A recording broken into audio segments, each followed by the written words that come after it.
एक भूले हुए जंगल के दिल में, जहां पेड़ों ने पिछले युगों के रहस्यों को फिसफिसाया, एक छोड़ी हुई महल काले सायों में छिपा हुआ था।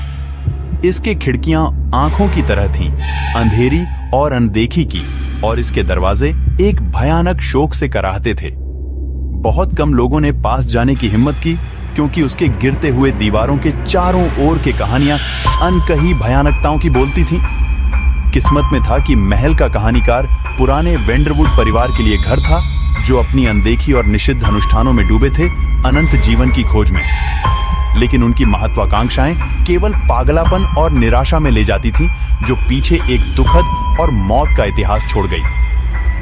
वर्षों बीत गए और महल अनपेक्षितता में ढल गया, अपने धूल और कीड़ों के स्तर के नीचे छिप गए।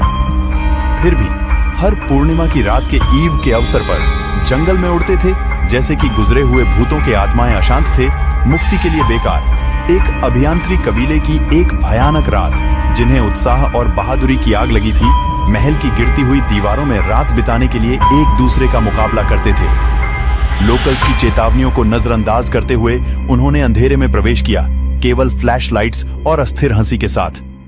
जैसे ही चांद ने अपना भयानक चमक पर महल पर डाला, अजीब चीजें होने लगीं।